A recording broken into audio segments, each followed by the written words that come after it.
పేదలు నిరుపేదలుగా మారిపోయారు, యువత నిరుద్యోగులుగా మారిపోయారు. నేను అందుకనే ఈ ఆళ్లగడ్డలో ప్రారంభిస్తున్న స్వర్ణయుగం మళ్ళీ రావాలని మనస్ఫూర్తిగా ఆకాంక్షిస్తున్నా. ఈ మీటింగ్ లో మీరందరూ ఒకటే ఆలోచించాలి. స్వర్ణయుగం కావాలన్నా తెలుగు జాతికి,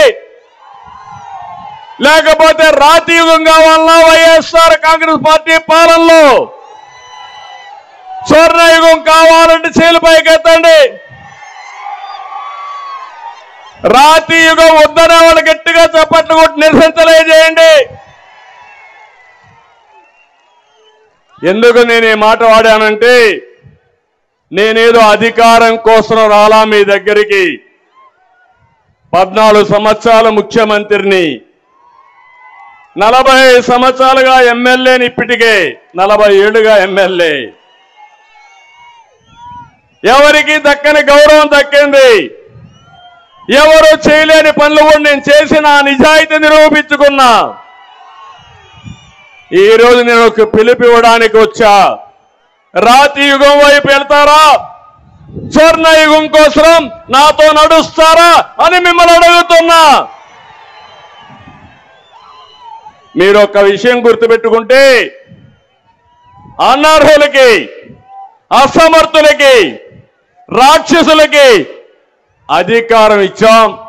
అదే మనకు ఈరోజు ఈ కష్టం. అలాంటి దుర్మార్గులు రాకపోయింటే కష్టాలు వచ్చేటి కాదు. దీనికి ఒక సామెత చెప్తాను, ఒక చిన్న కథ మీ అందరికి ఆలోచించుకోవాలి. మీరు కూడా ఒకప్పుడు ఇనుంటారు కానీ మర్చిపోయి ఉంటారు. భస్మాసుడు ఉండేవాడు, జ్ఞాపకం ఉందా అందరికీ? ఈశ్వరుడి భక్తుడు భస్మాసురుడు. ఆయనతో తపస్సు చేశాడు బోడా శంకరుడు. ఆ తపస్సుకు మెచ్చిపోయాడు, కరుణించాడు, కోరుకోమన్నాడు. ఇమ్మీడియట్ గా భస్మాసుడు కోరింది, నేను ఎవరి తలపైన నెత్తి పెడితే, నెత్తిన చేయి పెడితే వాడు బూడిదైపోవాలా అని కోరుకున్నాడు. పాపం ముందు వెనక ఆలోచించలేదు. ఈశ్వరుడు ఆలోచించుకున్నా వరం ఇచ్చాను పో అన్నాడు. అక్కడి నుంచి ప్రారంభమైన కష్టాలు. తనకు వరం ఇచ్చిన భస్మాసురుడు, ఎవరైతే భస్మాసురుడు ఉన్నాడో శంకరుడి మీదనే చేయి పెట్టబోయాడు, ఆయన నెత్తినే చేయి పెట్టబోయాడు. శంకరుడికి దిక్కుదేల పాపం. ఏం చేయాలో ఆలోచించాడు, ఎక్కడెక్కడో దాంకున్నాడు. కడాన పోయి విష్ణువు దగ్గరికి పోయి, తప్పైపోయింది, నేను వరం ఇచ్చాను, వాడు నానెత్తినే చేయి పెడుతున్నాడు, కాపాడు మహోప్రభు అంటే, అప్పుడు ఆయన మీరు చూస్తే విష్ణుమూర్తి మోహిని అవతారంలో వచ్చి ఈ భస్మాసురుణ్ణి మోసగించి కూడా అంటే మరిపరించి తర్వాత ఆయన చెయ్యి ఆయన ఎత్తినే పెట్టుకున్నాడు. ఆ దెబ్బతో ఏమయ్యాడు? భస్మం అయిపోయాడు, బూడిదైపోయాడు. ఇప్పుడు ఇక్కడ ఏం జరిగిందంటే, మీ దగ్గరకు వచ్చాడా? ముద్దులు పెట్టాడా? ఒక్కసారి అన్నాడా? మురిసిపోయారా మీరందరూ? ఓటేశారా లేదా? ఇప్పుడు అందరూ నెత్తిన చేయి పెట్టాడా లేదా అని మిమ్మల్ని అడుగుతున్నా. అందరికీ కష్టాలు వచ్చాయా లేదా మీరే చెప్పండి. ప్రతి ఇంటికి, ప్రతి ఊరికి, ప్రతి ప్రాంతాన్ని నాశనం చేసిన చరిత్ర ఈ యొక్క సైకో జగన్మోహన్ రెడ్డి. జగన్కు తెలిసింది రద్దులు, గుద్దులు, బొక్కుడు, నొక్కుడు, కూల్చివేతలు, దాడులు, కేసులు తప్ప ఇంకేమీ తెలియని వాడు. ఎవరైనా సరే మంచి కార్యక్రమం చేయాలంటే దేవుని దగ్గరికి వెళ్తాం. క్రిస్టియన్స్ అయితే చర్చికి వెళ్తారు, ముస్లిమ్స్ అయితే మసీదుకు కూడా వెళ్తారు, ఒక నమ్మకం. కానీ ఈ జగన్మోహన్ రెడ్డి చేసింది ప్రారంభమే ప్రజావేదిక కూల్చి ఈ రాష్ట్రానికి నష్టం చేస్తూ విధ్వంస పాలనకి దోహదం చేశాడు. నేను అడుగుతున్న ఒక విషయం మిమ్మల్ని అందరినీ, ఎన్నికల ముందు ఒక మాట చెప్పాను, ఒక్కసారని కరెంటు తీగలు పట్టుకుంటే షాక్ కొట్టకుండా తప్పదు తమ్ముళ్ళు ఆడబిడ్డలని చెప్పా, జ్ఞాపకం ఉందా మీకు? చెప్పానా లేదా? చెప్పొట్టు చేలిపోయేకెత్తండి. నా మాట విన్నారా మీరు? ఇన్లా మీతో కూడా నాకు కూడా కష్టాలు వచ్చేసాయి. అందరం కష్టపడ్డామా లేదా? అందరం బాధితులు అవునా కాదా అని మిమ్మల్ని అడుగుతున్నా. అది ఏ విధంగా కూడా మీకు చెప్తాను ఇప్పుడే. నేను ఒక విషయం మీద చూడండి, ఇక్కడ ఈ జిల్లాలో 365 కోట్లతో జైన్ ఇరిగేషన్కి నేను శ్రీకారం చుట్టాను. అది వస్తే ఏవైనా మొక్కలు కావాలంటే పెంచడం, ఫుడ్ ప్రాసెసింగ్ పెట్టడం, అవన్నీ వచ్చేటివి. దాంతో అతను వస్తానే దాన్ని తరివేశాడు.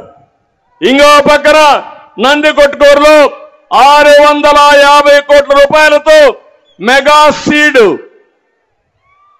పార్క్ ఎస్టాబ్లిష్ చేశాను. అది కాని వచ్చుంటే ఈ కర్నూలు జిల్లా ప్రతి రైతు విత్తనాలు పండించేవారు, ప్రాసెసింగ్ అయ్యేది. ప్రపంచానికి మొత్తం విత్తన సరఫరా కేంద్రంగా ఈ నంద్యాల జిల్లా ఉండేది. దాన్ని పుణ్యం కట్టుకున్నాడు. ఇంకో పక్క మీరు చూస్తూ ఉంటే ఎమ్మిగనూరులో టెక్స్టైల్ పార్క్ కోసం నేను ఆ రోజు శాంక్షన్ చేస్తే అది కూడా పోయింది. ఇంకో పక్క ఇక్కడే ఓర్వకల్లో 15 నెలల్లో ఒక ఎయిర్పోర్ట్ నిర్మాణం చేసిన ఘనత తెలుగుదేశం పార్టీది. అక్కడే ఓర్వకల్లు ఇండస్ట్రియల్ టౌన్షిప్ కూడా ఎస్టాబ్లిష్ చేశాం. ఒక స్టీల్ ప్లాంట్ కూడా వచ్చింది. అదే నేనుంటే కర్నూలు ఒక పారిశ్రామిక వాడగా హబ్గా తయారయ్యేది. ఈరోజు మా తమ్ముళ్ళు మెగా డిఎస్సి కావాలి అని మా తమ్ముడు ప్లే కార్డ్ పెట్టుకొని వచ్చాడు. ఆ విషయం కూడా నేను మాట్లాడతా. ఇంకో పక్క ఇక్కడనే 6000 మెగావాట్లతో సోలార్ పార్క్ ఎస్టాబ్లిష్ చేశాను. అది ప్రపంచంలోనే అతిపెద్ద సోలార్ పార్క్ ఇది. ఈ సోలార్ పార్క్ వల్ల కరెంటు ఛార్జీలు తగ్గుతాయి. దానివల్ల ఈ ప్రాంతం సస్యశ్యామలం అవుతుందనే ఉద్దేశంతో దీనికి నేను శ్రీకారం చుట్టాను. అక్కడే ఆగిపోయే పరిస్థితి వచ్చింది. నేనెప్పుడు కూడా దూరదృష్టితో ఆలోచిస్తాను, ఒక విజన్తో ముందుకు పోతాను. జగన్మోహన్ రెడ్డి ఎప్పుడు కూడా ఒక పాయిజన్ మారిగా, ఒక స్నేక్ మారిగా ఇతను ప్రతి ఒక్కరిని కుట్టి మీ జీవితాలతో ఆడుకునే పరిస్థితి. మనం రాయలసీమకు వద్దాం. నేను అడుగుతున్నా, ఈ రాయలసీమకు అన్ని వనరులు ఉన్నాయి. నేను కూడా ఈ రాయలసీమలోనే పుట్టా, చిత్తూరులో పుట్టా. ఇది నాకు గర్వ కారణం. ఒకప్పుడు రాయలసీమ రతనాల సీమ, తర్వాత రాయలసీమ రాళ్ల సీమగా తయారు చేశారు. ఏంటి ఇక్కడ తక్కువ? మనకు అన్ని వనరులు ఉన్నాయి. ఈరోజు ఒక విషయం చూడండి, మొట్టమొదటిసారిగా రాయలసీమకు న్యాయం చేసిన వ్యక్తి రాళ్ల సీమ కాదు, ఇది రతనాల సీమకు నాంది పలకాలని ఇరిగేషన్కు ప్రాధాన్యత ఇచ్చిన ఏకైక నాయకుడు నందమూరి తారక రామారావు గారు. ఆ మహాయుగ పురుషుడిని మనం ఆలోచించుకోవాల్సిన అవసరం ఉంది. ఆ రోజు కృష్ణా జలాలు రాయలసీమ కొద్దిగానే వచ్చేటివి, కానీ మిగులు జలాలన్నీ రాయలసీమకు తేవాలని, తెలుగు గంగ చెన్నైకి నీళ్లు పోవాలంటే నా రాయలసీమకు ఇచ్చిన తర్వాతని చెన్నైకి పోతాయని కాలువలు ఏర్పాటు చేసిన వ్యక్తి నందమూరి తారక రామారావు గారు అని చెప్పి నేను మీకు తెలియజేస్తున్నా. అక్కడి నుంచి మీరు చూస్తే ఇప్పుడు ఒకే ఒక విషయం మీరు గుర్తుపెట్టుకోవాలి, రాయలసీమకు నీళ్లుంటే రత్నాలు పండుతాయి, హార్టికల్చర్ హబ్గా తయారవుతుంది. అదే సమయంలో బాగా చదివిస్తే ఈ పిల్లలు ప్రపంచాన్ని జయించే శక్తి మన పిల్లలకుంది. దాని తర్వాత ఎక్కడికక్కడ ఇండస్ట్రీస్ తెసి వేరే ప్రాంతానికి పోవాల్సిన అవసరంలా ఇక్కడే ఉద్యోగాలు వస్తాయి. నేను ఒకటే హామీ ఇస్తున్నా, మళ్ళీ మన పిల్లలకు ఉద్యోగాలు మన ఊర్లో చేసే విధంగా, అవసరమైతే బయట వాళ్ళు వచ్చి ఇక్కడ ఉద్యోగాలు చేసే విధంగా నేను తయారు చేస్తా.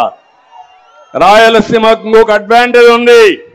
ఒక పక్క బెంగళూరు, అనంతపూర్కి దగ్గర, కర్నూలు, హైదరాబాద్ దగ్గర, ఇంకో పక్క చెన్నైకి దగ్గరగా సత్యవేడు ఉంటుంది, చిత్తూరు జిల్లా ఉంటుంది.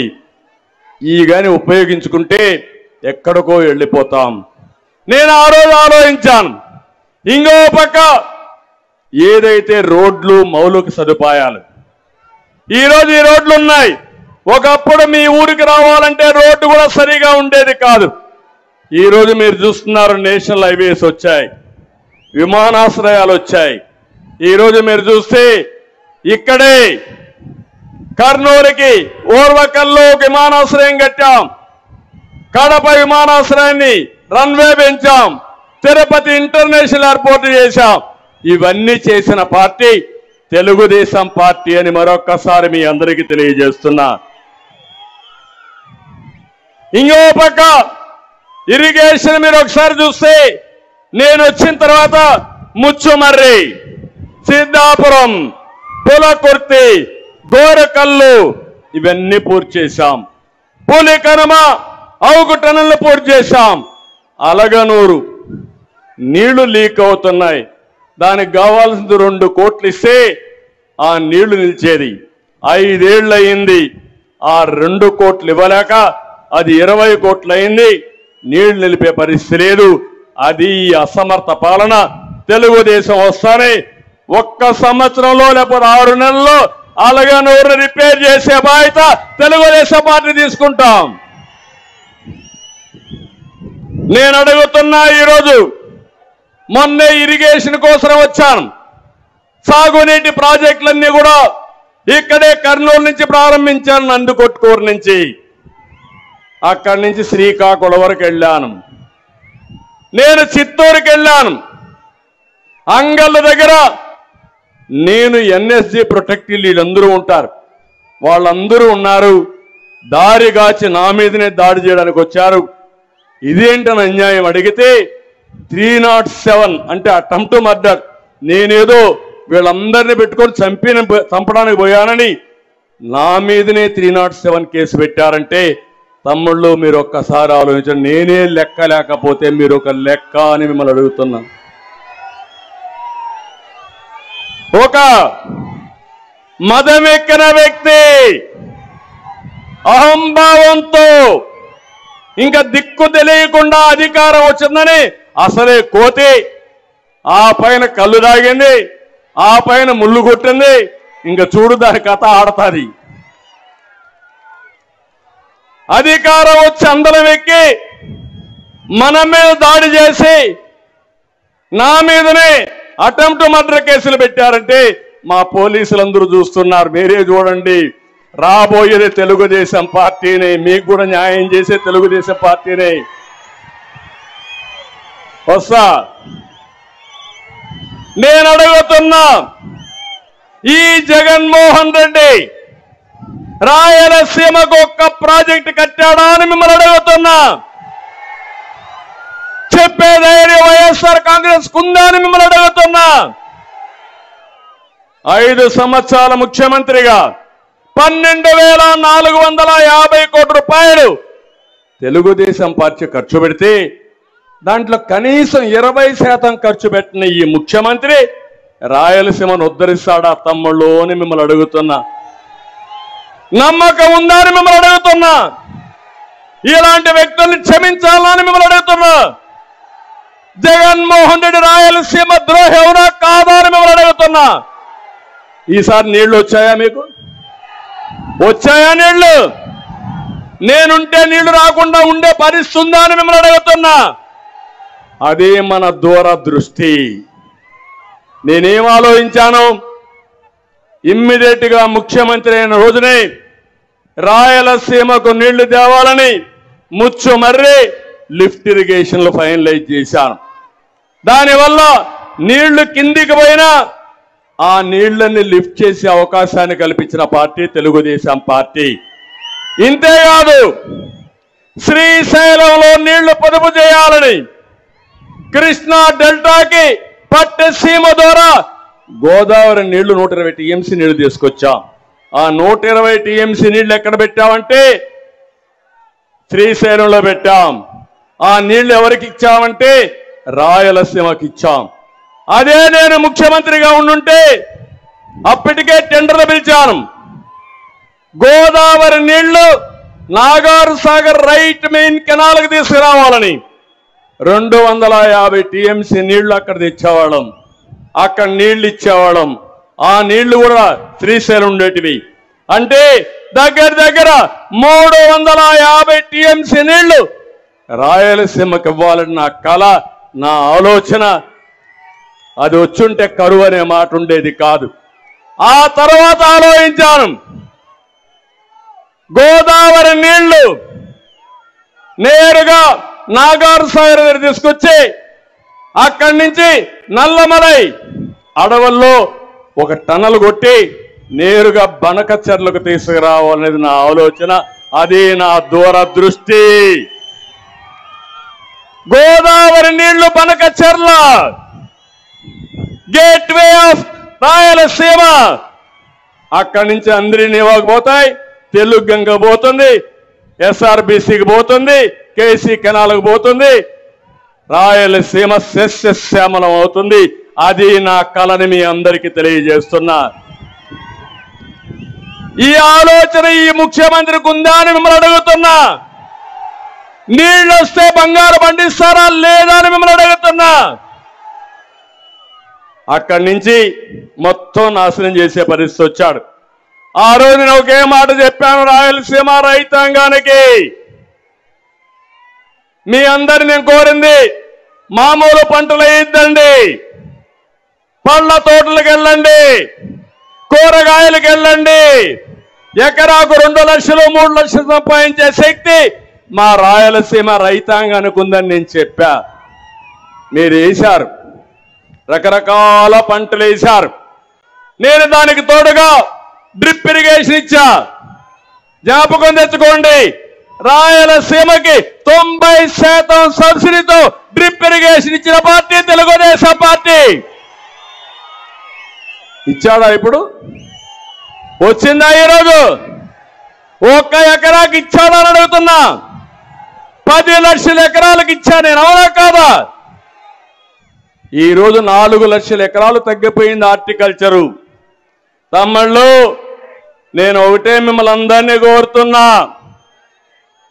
ఈరోజు ముఖ్యమంత్రిని చూస్తే ఎట్లుందంటే, మీ పొలం మీదే కదా, ఆ పొలం ఇచ్చింది మీ తాత ముత్తాతలు, అవునా కాదా? దానిపైన బొమ్మ ఎవరిది బొమ్మ? ఏమైనా మీ తాత తరపున బంధువా? మీ అమ్మమ్మ తరపున బంధువా? ఆయన బొమ్మ ఏంటి? మీకు రోషం లేదా అని మిమ్మల్ని అడుగుతున్నా. భూమి నీది, బొమ్మ అయింది. బొమ్మల పిచ్చోడు. కడాన ఇంకోటి చూడండి, మీ భూమి నెమ్మల రాళ్ళు వేసాడా? రాళ్ళు అవి కూడా కొన్ని మార్చేశాడు. భూమి మొత్తం మారిపోతా ఉంది, ఆ రికార్డ్స్ అన్ని మారిపోతున్నాయి. దానిపైన బొమ్మ ఎవరిది తమ్ముళ్ళు? ఎవరిది బొమ్మ? ఇది న్యాయమా అని మిమ్మల్ని అడుగుతున్నా. నాకైతే ఆశ్చర్యం వేస్తుంది. ఇది ఎక్కడ రంగుల పిచ్చోడో నాకైతే అర్థం కాల. ఏంటి రంగుల ఆటలు? ఇంకో పక్క అన్నిటికంటే ప్రమాదం, కొత్త చట్టాన్ని ఒకదాన్ని తీసుకొచ్చాడు. ఆ చట్ట ప్రకారం ఎంఆర్ఓకి అధికారాలు లేవు, ఆర్డీఓకి అధికారం లేదు. ఆయన ఎవరినో ఒకటి పంపిస్తాడంట, వాడి దగ్గర మీ రికార్డు భూమి ఉంటుందంట. ఆయన మార్చేస్తే మీరు నేరుగా ఆయనకి సరెండర్ అయిపోవాలి, హైకోర్టు కన్నా పోవాలి. అంటే మన భూమి మన తాత ముత్తాతలు ఇచ్చిన ఆస్తి అడంగలు గాని 10-1 గాని పట్టాదారు పాస్బుక్లు ఇచ్చిన ఆస్తి అన్ని తీసేస్తాడంట.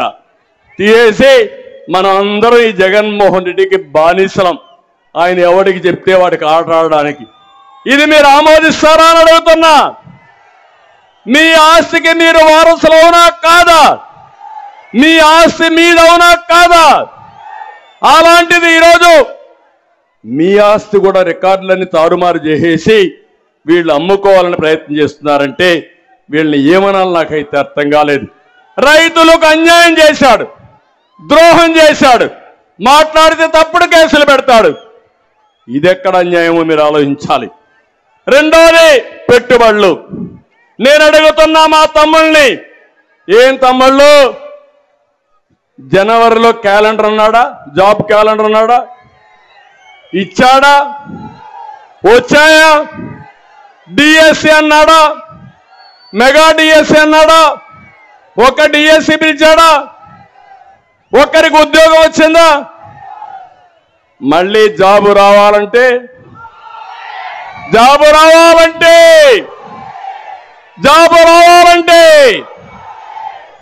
తమ్ముళ్ళు నేను ఇండస్ట్రీ తీసుకొచ్చా.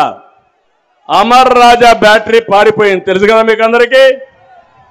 జాకీ కంపెనీ బెదిరిపి పారిపోయింది తెలుసు కదా మీకు. పక్కనే అనంతపూర్లో కియా మోటార్ తీసుకొచ్చా నేను.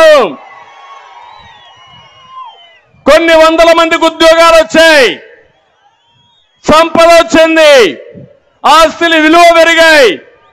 దుర్మార్గుడు వచ్చాడు, అక్కడొచ్చే యాంక్చరీ ఇండస్ట్రీస్ అన్ని పారిపోయే పరిస్థితికి వచ్చింది. ఇవే కాదు, ఈరోజు మీరు చూస్తే నేను ఆ రోజు రాయలసీమలో ఎలక్ట్రానిక్ హబ్గా తయారు చేయాలని తిరుపతి కేంద్రంగా టీసీఎల్ కానీ, హీరో మోటార్స్ కానీ, జోహో కానీ, సెల్కాన్ కానీ, కార్బన్, డిక్సన్ ఇలాంటి కంపెనీని తీసుకొచ్చా. ఆటోమొబైల్ హబ్గా తయారు చేయాలని అపోలో టైర్స్ ని, హీరో మోటార్స్ ని, కియా మోటార్స్ ని తీసుకొచ్చా. ఇప్పుడు ఏమన్నా ఒక్క ఇండస్ట్రీ వచ్చేటి ఎక్కడన్నా పేపర్లో చదివారా మీరు? ఇక్కడే రాయలసీమ స్టీల్ ఫ్యాక్టరీ కూడా కడపలో రావాలని నేను ప్రారంభం చేశా. అదే నేను ఉంటే 5 ఏళ్లలో రాయలసీమ స్టీల్ ఫ్యాక్టరీ కూడా వచ్చేసే. తమ్ముళ్ళు ఈయన వచ్చాడు, మళ్ళా దానికి రిబ్బన్ కట్ చేశాడు, మళ్ళా ఫౌండేషన్ వేశాడు. కానీ ఏమీ కాల మళ్ళీ ఆ స్టీల్ ఫ్యాక్టరీ పూర్తి చేసే బాధ్యత తెలుగుదేశం పార్టీదేనని చెప్పి నేను మీకు తెలియజేస్తున్నా. కియా మోటార్లు అయితే 10 లక్షల కార్లు తిరుగుతున్నాయి రోడ్డు మీద. అది చూసినప్పుడు నేనే జ్ఞాపకం వస్తా. అది తెలుగుదేశం పార్టీ సత్తా. నేను ఇంకొక విషయం చెప్తున్నాను, ఉద్యోగాల్లో బాగా రాణించాలంటే మంచి చదువు రావాలి మీకు. తిరుపతిలో ఐఐటి తెచ్చాను, తిరుపతిలో ఐసీఆర్ తెచ్చాను రాయలసీమ కోసం. అనంతపూర్లో సెంట్రల్ యూనివర్సిటీ తీసుకొచ్చాం, కర్నూలులో ఉర్దూ యూనివర్సిటీ, IIIT తీసుకొచ్చిన ఘనత తెలుగుదేశం పార్టీదని చెప్పి కూడా నేను మీకు తెలియజేస్తున్నా. నేను అడుగుతున్నా, ఒక్క ఫ్యాక్టరీ రాకుండా, ఒక్క తమ్ముడికి ఉద్యోగం ఇవ్వకుండా ఇటీవల ఆల్ ఇండియా లెవెల్లో మనం చూస్తే నిరుద్యోగంలో 24% ఆంధ్ర వాళ్ళే ఉన్నారు, మన వాళ్ళ పిల్లలే ఉన్నారు. లాస్ట్ లో మనం ఉన్నాం. నేను అడుగుతున్నా, మీకు రోషం లేదా? FDIలో ఎక్కడికో వెళ్ళిపోయాం. మళ్ళీ యువతకు పిలిపిస్తున్నా, తమిళు 90 రోజులు 3 నెలలు సైకిల్ ఎక్కండి, తెలుగుదేశం జనసేన జెండా పట్టుకోండి, ఊరూరు తిరగండి, ప్రజా చైతన్యం తండి, మీ భవిష్యత్తు నా గ్యారంటీ. సిద్ధమా మీరు? సిద్ధమైతే గట్టిగా చేపట్టు కూడా చెప్పండి.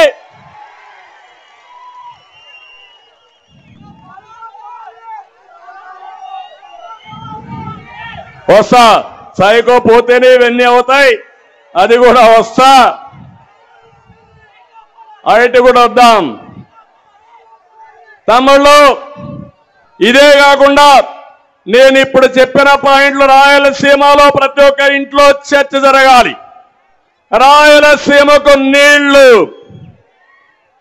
యువతకు ఉద్యోగాలు, పిల్లలకు చదువు, ఇక్కడ మౌలిక సదుపాయాలు, ఇది వస్తే రాయలసీమ రత్నాల సీమ, రాయలసీమ వాసులకి స్వర్ణ యుగం. అదే నా ధ్యేయం అని మరొక్కసారి మీ అందరికీ హామీ ఇస్తున్నా. దీనికి సహకరిస్తారా అని మిమ్మల్ని అడుగుతున్నా. మీ బిడ్డల ఉద్యోగం కోసం నాతో నడుస్తారా అని మిమ్మల్ని అడుగుతున్నా. నడుస్తామంటే గట్టిగా చప్పట్లు కూడా చెప్పండి.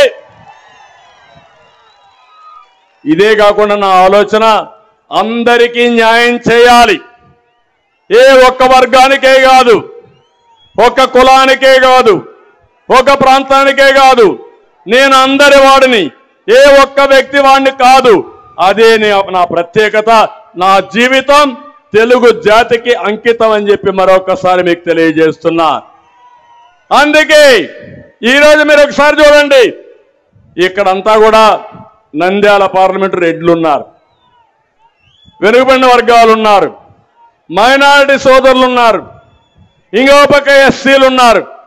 నేను అడుగుతున్నా మొట్టమొదటిసారిగా రెడ్లని, మీకు న్యాయం జరిగిందా ఈ ప్రభుత్వంలో? ఏమైనా వరగబెట్టారా? 7 మందికి 6 మంది ఎమ్మెల్యేలు ఉన్నారు. దోపిడీ దొంగల వీళ్ళు అవునా కాదా అని మిమ్మల్ని అడుగుతున్నా. ఏ రైతైనా ఏ కులంలో పుట్టినా బాగుపడ్డాడా అని మిమ్మల్ని అడుగుతున్నా. నేనుంటే హార్టికల్చర్ వచ్చేది, నేనుంటే ఉద్యోగాలు వచ్చేటివి, నేనుంటే పరిశ్రమలు పెట్టేవాళ్ళు. అవి జరుగుంటే రెడ్లు బాగుపడేవాళ్ళు, బీసీలు బాగుపడేవాళ్ళు, అన్ని వర్గాలు బాగుపడేటివి. అన్ని వర్గాలు నాశనం అయిపోయినాయి అవునా కాదా అని మిమ్మల్ని అడుగుతున్నా.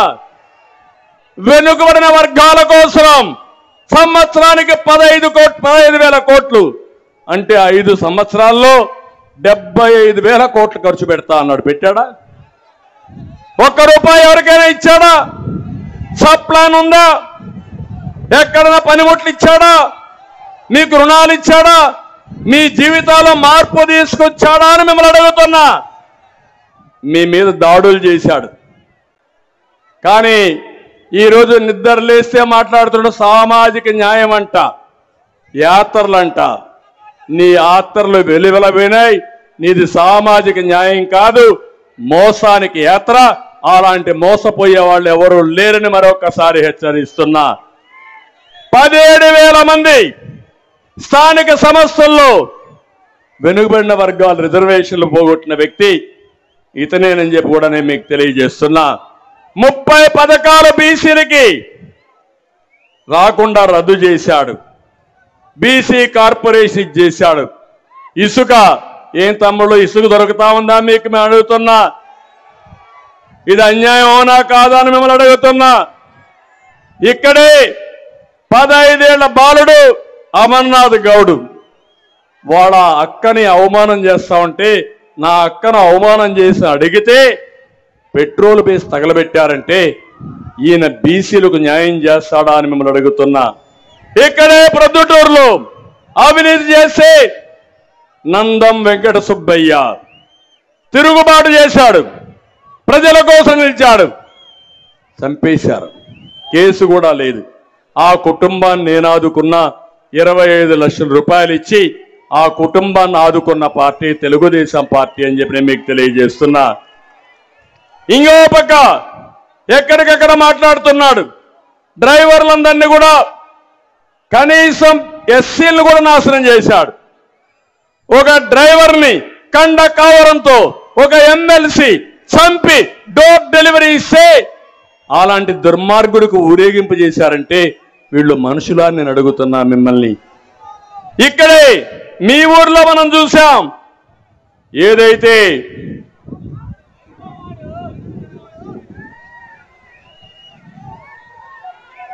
నంద్యాలలో అబ్దుల్ సలాం జ్ఞాపకం ఉందా? మర్చిపోయారా మీరంతా? ఆయన భార్య 2 పిల్లలు ఈ వేధింపులు తట్టుకోలేక కడాన రైల్వే ట్రాక్ మీద కిందన పడి బలవంతపు మరణం చేసుకున్నారంటే ఈయన మైనారిటీలకు హితమా అని అడుగుతున్నా, న్యాయం చేస్తానని అడుగుతున్నా, వచ్చి పరామర్శించాడా అని అడుగుతున్నా. ఇలాంటి మనం చెప్పుకుంటూ పోతే ఒకటి కాదు రెండు కాదు కోకొల్లలు జరిగాయి. ఎవరి ఆస్తులకు కానీ ఎవరి ప్రాణాలకు కానీ రక్షణ లేని పరిస్థితి వచ్చింది. ఆ రోజుట్లోనే దళితులకు న్యాయం చేసిన పార్టీ తెలుగుదేశం పార్టీ. భూములు కొనిచ్చాం, 27 స్కీములు తీసుకొచ్చాం, మైనార్టీలకు 10 స్కీములు తీసుకొచ్చాం, విదేశ విద్య ఇచ్చాం, కానుకనిచ్చాం.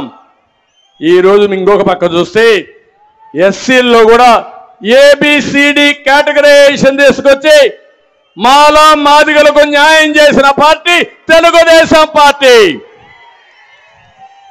25 సంవత్సరాల తర్వాత ఇప్పుడు ప్రధానమంత్రి గారు కూడా కేటగరైజేషన్ సబబని వాళ్ళు కూడా సమర్థించే పరిస్థితికి వచ్చారంటే అది తెలుగుదేశం పార్టీ దూరదృష్టి. సమాజంలో ఏ ఒక్క వ్యక్తికి అన్యాయం చేయకుండా అందరికీ న్యాయం చేయడం తెలుగుదేశం పార్టీ సిద్ధాంతం.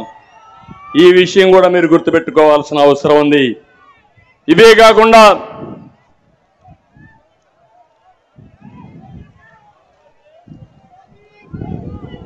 ఇంకో పక్క మా తమ్ముళ్ళు ఉన్నారు ఇక్కడ, నిన్న ఈ రోజు మాట్లాడుతున్నారు. తమ్ముళ్ళు ఎంత దుర్మార్గం అంటే జగన్మోహన్ రెడ్డి ఇంట్లో గొడవ. అవునా? గొడవ అవునా కాదా? మీ ఇంట్లో గొడవ అయితే ఎవరు పరిష్కారం చేసుకోవాలా? మీరే కదా. మనకేం సంబంధం? నువ్వే కదా ఆ రోజు చెప్పావు. నువ్వు జైల్లో ఉంటే పాపం షర్మిల గారు ఏం చెప్పారు? జగనన్న బాణం, జగనన్న వదిలిన బాణం రాష్ట్రం అంతా తిరిగింది. నేను పాదయాత్ర చేస్తే పాదయాత్ర కూడా చేసింది. పార్టీ కోసం పనిచేసి తప్పట్లేదు. ఇప్పుడు ఎక్కడ తిరుగుతా ఉంది ఆ బాణం? నేను ఒక విషయం అడుగుతున్నా మిమ్మల్ని. అన్న తమ్ముడు అనుబంధం ఎన్టీ రామారావు గారు సినిమాలు తీశారు. అవునా కాదా? భారతదేశంలో ప్రతి ఒక్క వ్యక్తి కూడా తల్లిదండ్రులు సంపాదించిన ఆస్తి ఒకే చెల్లుంటే ఆ చెల్లికి ముందు పెళ్లి చేసి ఆ అమ్మాయి బాగుండాలని కోరుకుని అవసరమైతే ఆస్తి కూడా అమ్మాయికి ఇచ్చి నేను కష్టపడతాను నా జీవితం కోసం ముందుకు పోతా. అవునా కాదా? ఇది మన సాంప్రదాయం. అవునా కాదా అని మిమ్మల్ని అడుగుతున్నా. ఆ అమ్మాయికి ఆస్తి మీరు గొడవ పడతారు, నేను వచ్చానని నా మీద పడతారు. నాకేం సంబంధం? మీరు చెప్పండి. అంటే ఎంత దుర్మార్గుడు అంటే కడాన వాళ్ళ నాన్న ఇక్కడే. ఎక్కడ తమ్ముడు? ఎక్కడ? ఇక్కడే చనిపోయాడు కదా. నా ఫ్రెండు, నా స్నేహితుడు రాజశేఖర్ రెడ్డి 78, 81, 83 మేమిద్దరం కలిసే తిరిగాం. పాత రోజులు జ్ఞాపకుంటే మీకు అర్థమవుతాయి.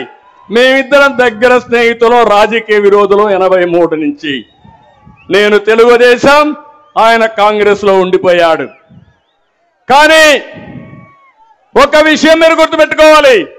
ఆయన నమ్మినవాడు వాళ్ళ తమ్ముడు వివేకానంద రెడ్డి లక్ష్మణుడు మారిగా ఉండేవాడు, రామలక్ష్మణుడు మారిగా ఉండేవాడు. అన్నమాట జమజాటన వ్యక్తి వివేకానంద రెడ్డి.